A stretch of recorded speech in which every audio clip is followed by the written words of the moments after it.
வாங்க, வந்துட்டீங்களா? குருதர்சனம் கிடைச்சத என்ன சொன்னார்? ராஜ்யசபைக்கு எப்போது போகணும்? நானும் வரப்பா ராஜ்யசபைக்கு. அங்க யானை, குதிரை, ஒட்டகம் எல்லாம் இருக்குமாம. ஏன்பா ராஜா சிங்காசத்துல உட்காராம விஜய் சிங்கம்மா ராஜா கட்சிடாது. என்ன யோசனை? ஒன்றுமில்லை. நான் ராஜ்யசபைக்கு போகணும். அதுக்கு ஒரு தலப்பாகை வேணுமே. ஓ, அதுதானே நான் தயாராக வைத்திருக்கிறேன். இதை கொண்டு வருகிறேன்.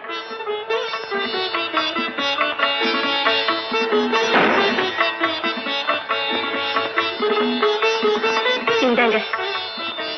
என்ன கமலா இது? உன்னுடைய கல்யாண புடவை அல்லவா?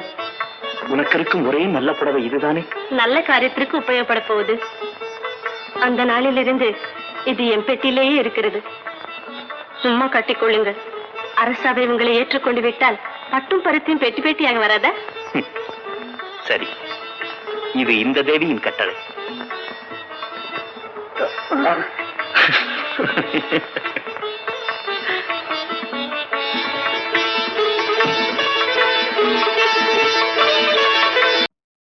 அம்மா, என்ன மாது?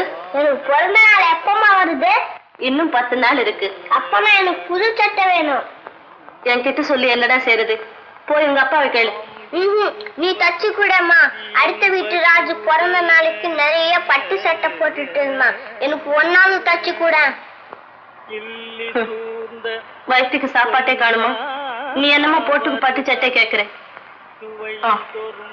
போய் படி. முடியாது, நான் படிக்க முடியாது. எல்லாரும் என் சட்டைய பார்த்து கிஞ்ச சட்டைன்னு கேலி பண்றாங்க. எனக்கு புது சட்டை சந்தோஷம். மது, என்னடா ஊட்டி பண்ற? பாட்டி புது சட்டை வேணுங்கிற அம்மா திட்டுறா. அதுக்காக போட்டு அந்த சட்டையை கிழிக்கிறதா? அப்பா கிட்ட சொல்லி நல்ல சட்டையை தச்சு கொடுக்க சொல்ற. போய் படி. போ கண்ணு.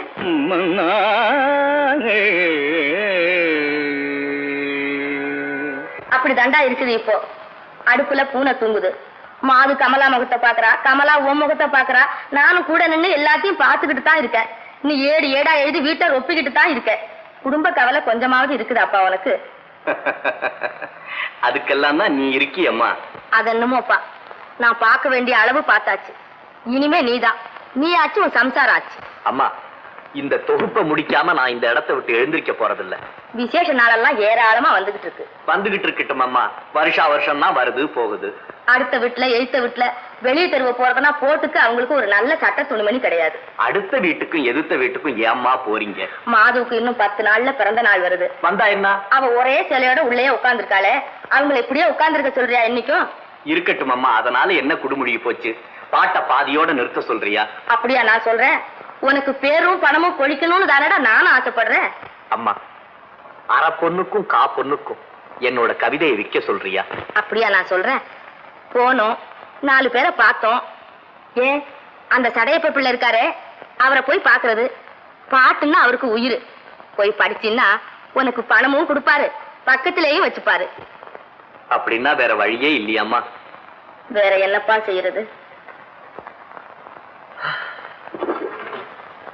சரி, போய் பாக்குறேன். போயிட்டு வா. ராமகிருஷ்ணய்யா, எங்க உன்னராட்சி அப்படி கூப்பிடுங்க. ஏன் எங்க ஐயா ஐயாங்கிறது எனக்கு ஐயோ ஐயான்னு கேக்குது. கேக்கும். ராமகிருஷ்ணய்யா எங்க? போயிட்டார், வருவான், போவான். வாழா பூச்சி போ. யாரப்பா ராசினார்? எங்க அப்பா. அட, உங்க அப்பாவா? இவ்வளவு நேரம் நீ அதை சொல்லலையே. நீ ராம மகனா? அதே குரங்குத்தனம் மூஞ்சிலே இருக்கு. ஆமா ஆமா, இருங்க, மறந்துட்டானே.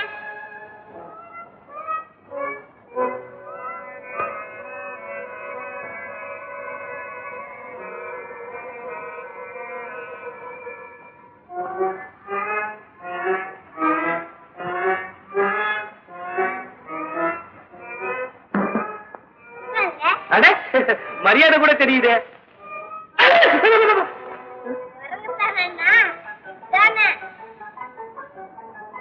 மது, என்னடா செஞ்ச? நான் ஒண்ணும் பண்ணலம்மா, நீங்களே சொல்லுங்க. நான் ஏதாவது சேர்ந்தேனா? அம்மாவா? ஏம்மா, நீங்க ராமகிருஷ்ணன் சம்சாரமா? ஆமா. என்ன தெரியல? என் புருஷன் எனக்கு மாமன் மகன். உங்க அத்தை லட்சுமி அம்மா என் பாட்டிக்கு மக பேத்திக்கு அக்கா மகளுக்கு கொழுந்தியா? அப்ப நீங்க ராமம்மா வீட்டு கணக்கு இல்ல? இல்ல இல்லையா? அவனே தான். என்ன உட்காருங்க. அடடே வேண்டாம்ப்பா. அப்பா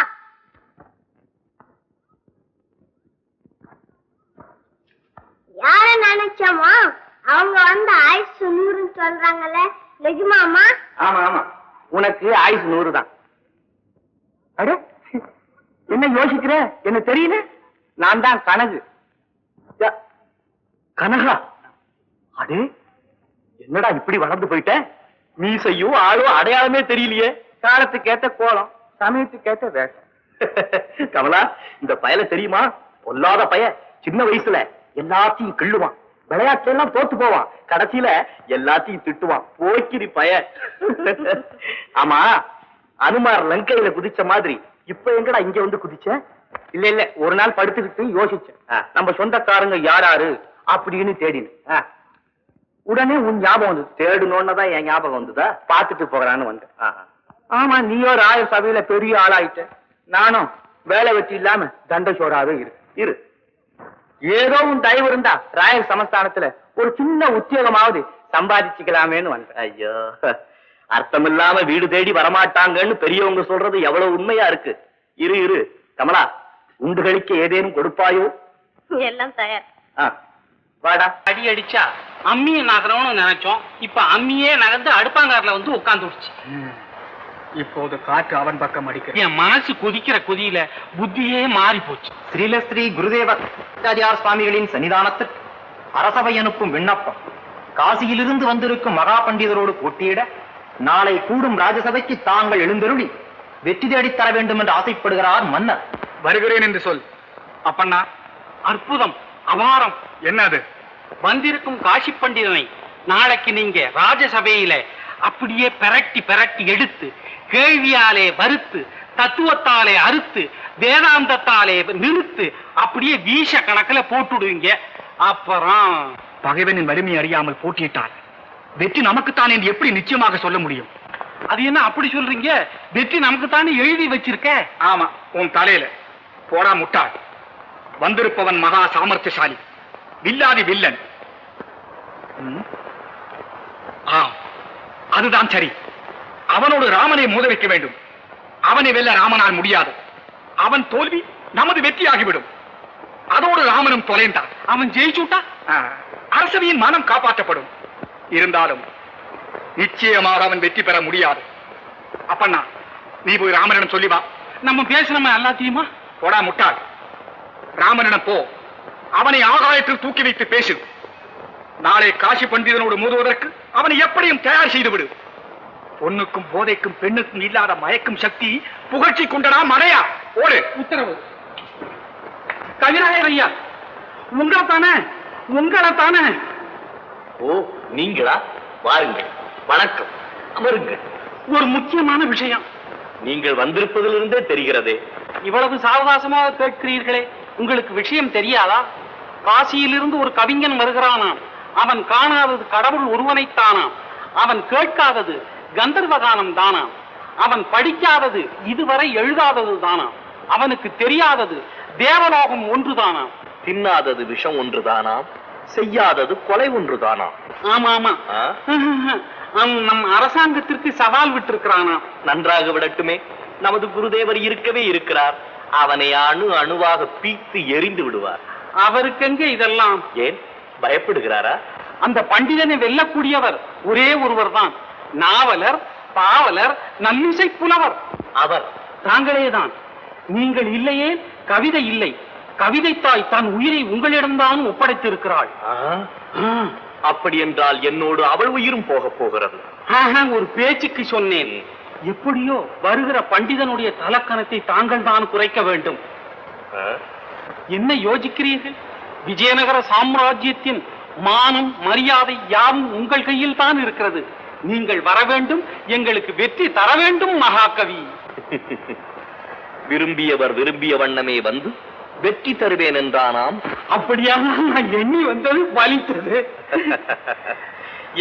எண்ணிய வாங்கே எய்துவர், எண்ணியர் திண்ணியராக பெரிய. சென்று வாருங்கள். வருகிறேன். வாழ்க விஜயநகர சாம்ராஜ்யம், வாழ்க ராமலிங்க கவி, வாழ்க அப்பலாச்சாரி. வாழ்க வாழ்க.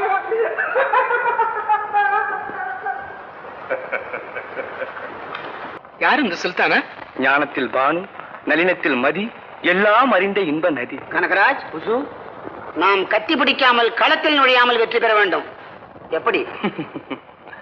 ராயர் ஒருவரின் பலத்தில் தான் விஜயநகர சாம்ராஜ்யம் முழுவதுமே நிற்கிறது. சாம்ராஜ்யத்தின் ஜீவனாடியே அவர்தான். சாய்ந்தது அவர் சடலம் என்றால் வீழ்ந்தது கர்நாடகம்.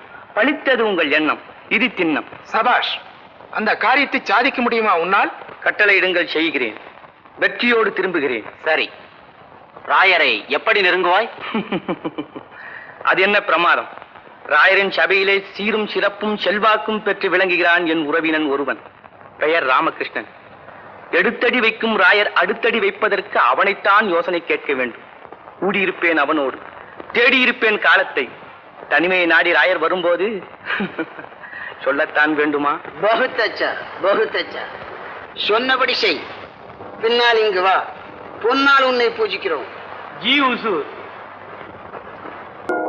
எங்கே வந்தாய்? அரசாங்க விஷயம். உங்கள் அரசாங்க விஷயத்தில் எனக்கு அக்கறை இல்லை. அனுமதி இல்லாமல் அந்தரங்க மாளிகையில் அரசர் இல்லாத வேளையில் வந்து தனியான ஒரு பெண்ணிடம் பேச நெருங்குவது முறையற்ற செய்கை. ஏதோ முறையான செய்கை உங்களிடமிருந்து கற்றுக்கொள்ளலாம் என்றுதான் வந்தேன். ஒழுங்கான உலகத்துக்கு இலக்கணமே தாங்கள் தானே. என்ன கேலியா செய்கிறாய்? சேச்ச, அந்தரி சுந்தரி நிரந்தரி என்று அரசர் போற்றி புகழும் இந்த அற்புத உருவத்தை நானா கேலி செய்தேன்? உன் புகழ் எனக்கு தேவையில்லை. ஏன் வந்தாய்? எங்கே வந்தாய்? அதை சொல்லிவிடு, விரைவில் போய்விடு. சொல்லிவிடுகிறேன், விரைவில் போய்விடுகிறேன். போனால் மீண்டும் திரும்பி வரமாட்டேன். அப்படியே திரும்பி வந்தாலும் தாங்கள் இங்கு இருக்க மாட்டீர்கள். என்ன உளறுகிறாய்? புரிய சொல். மேன்மை தங்கிய திருவாளர் செல்வி கிருஷ்ணாதேவி அவர்கள் விரைவில் இவ்விடம் விட்டு வெளியேற வேண்டும் என்பது அடியேன் தாசன் விண்ணப்பம். மன்னிக்க வேண்டும் கவிஞரே, நான் போக முடியாது. நான் ஒரு குற்றமும் செய்யவில்லையே. நீ குற்றம் செய்யவில்லை. உன் அழகு செய்த குற்றம், ஆபத்தான குற்றம், அரசாங்கத்திற்கே அழிவு தேடும் குற்றம். அரசர் என் அழகில் மயங்கினார், அன்பு வழங்கினார். அரசராயிற்றே, சம்மதிப்பது நம் கடமை அல்லவா என்று அவர் ஆசைக்கு நான் இணங்கினேன். என் காதலையும் சர்வ சுதந்திரங்களையும் அவர் கற்பணித்தேன். எண்ணிப்பார், நீ ஒரு பெண்ணாயிருந்தால் என்ன செய்திருப்பாய்? மயங்கிய மன்னரின் முகத்திலே தண்ணீரை தெளித்து எழுந்திரும் மன்னவா, என்ன வேண்டி இருக்கிறது காதல்?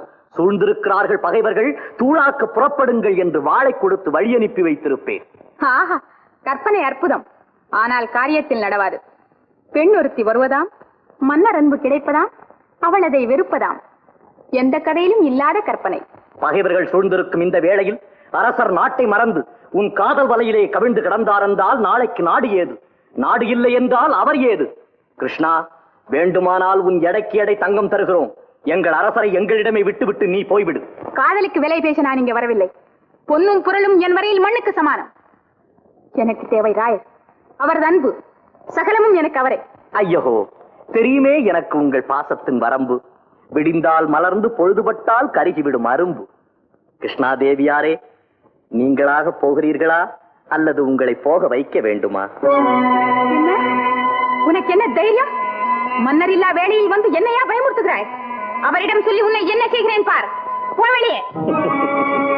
இப்போதாவது புரிந்து கொள் உன் நிலையை. உனக்கு குடிக்க தண்ணீரோ குடியிருக்க நிழலோ ஆகப்படாது இந்த சாம்ராஜ்யத்தில். நீ பெண் என்பதாலும் கலைப்பண்பு உடையவள் என்பதாலும் இவ்வளவு பொறுமையோடு சொல்லுகிறேன். இப்போதே இந்த வினாடியே போய்விடு. இல்லையேல் உன் கெட்ட எண்ணத்திற்கு தக்க தண்டனை விதிக்கப்படும். எச்சரிக்கிறேன்.